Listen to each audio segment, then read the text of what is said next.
Welcome to Citizen Science Corner. We're back again and we're celebrating citizen science here in the month of April. But today we're going to hear about it from a little bit of a different side of the story. So we've been talking with our volunteers, and now we're going to be talking today with Bob Craycraft, who actually helps run a citizen science program. So thank you for being here, Bob. How are you doing today? I'm doing well, thank you. I wanted to hear a little bit about just your story, who you are, and what is the program that you run? How does it work? Sure.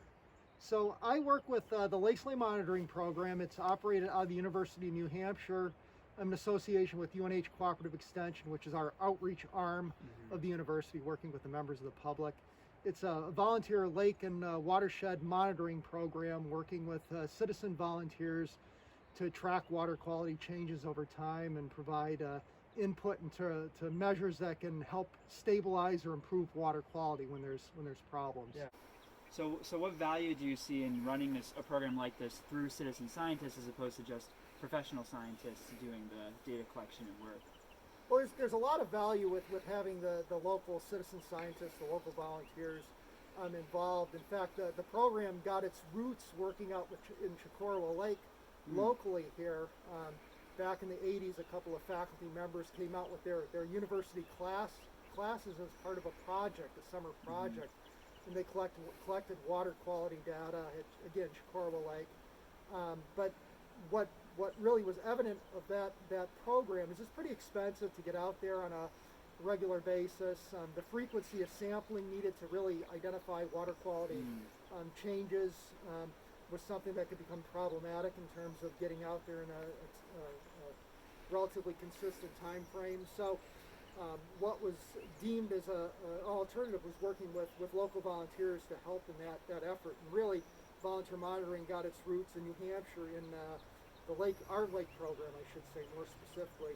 Volunteer program started in Swam Lake based on that model at Chicorowa, and then Chicorowa a couple years later got involved. But the local volunteers are really instrumental because they live on the lakes, so they have access and they can do the frequent sampling that's needed to really assess what's going on. They're also the local eyes and ears, so they're much more in tune with what's going on in the lake. They may not have the technical skills that we do at the university, our faculty and staff, but certainly they have a lot of local knowledge, and visually a lot of times that's what cues people into at least some problems that are manifesting themselves. Yeah. And how frequent is that sampling that needs to be conducted for lake monitoring or water quality? So different groups do it differently, but what's normally recommended is at least monthly during the summer months, because things do change, and we really have historically focused on weekly at an optimum frequency. Right. So some groups do it weekly, but there are some that do it less frequently, bi-weekly or monthly. But if you start doing it less than that, you could miss large swaths of the season, because things certainly change seasonally from the spring through fall.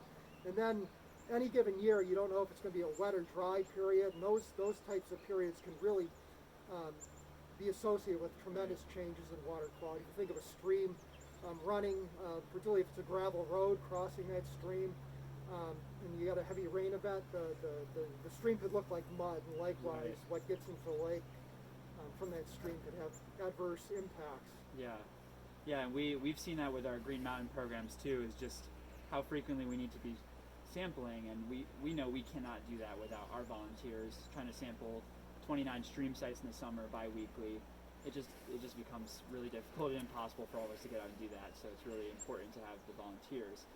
Another question that comes up a lot of times with citizen science is the validity of the data, and so I wanted to hear from your perspective, how valid do you think the data are that the citizen scientists go out and collect for your program? Sure. So when we first got involved with the volunteer monitoring back in 79 is when Squam Lake started sampling, and 82 in Chicorowa Lake more locally here, and then a number of other lakes. It just kind of blossomed from there with various other lakes getting involved. When we first started, the federal government didn't look highly on volunteers. It was in its infancy, really, in terms of what volunteer programs were doing around the country. And it was in the mid-'80s that the Environmental Protection Agency really started seeing a lot of value in citizen scientists collecting data. Early on, there was a lot of skepticism that citizen scientists could collect quality data, but what we have nowadays are quality assurance project plans, basically documents that outline various procedures that are employed by the volunteers and the staff members associated with the programs, and that really have a high rigorous standard that has to be met. So nowadays, it's the data are well received. There's certain protocols that are used to make sure volunteers are collecting data well. So really the data are very high quality at this point. And what are you able to do with that data once you receive it? So what we do is the data go into a centralized database. We also give our data to the state, the Department of Environmental Services, our state environmental protection agency. They have what's called the environmental monitoring database. So our data goes into that, which is just a repository for water quality data statewide and other data as well.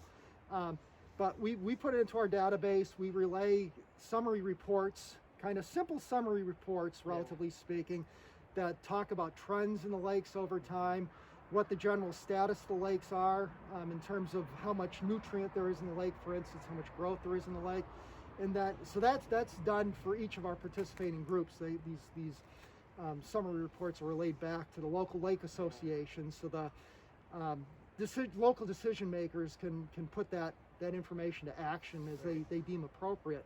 But on a larger scale, the data also get used in what is called a watershed management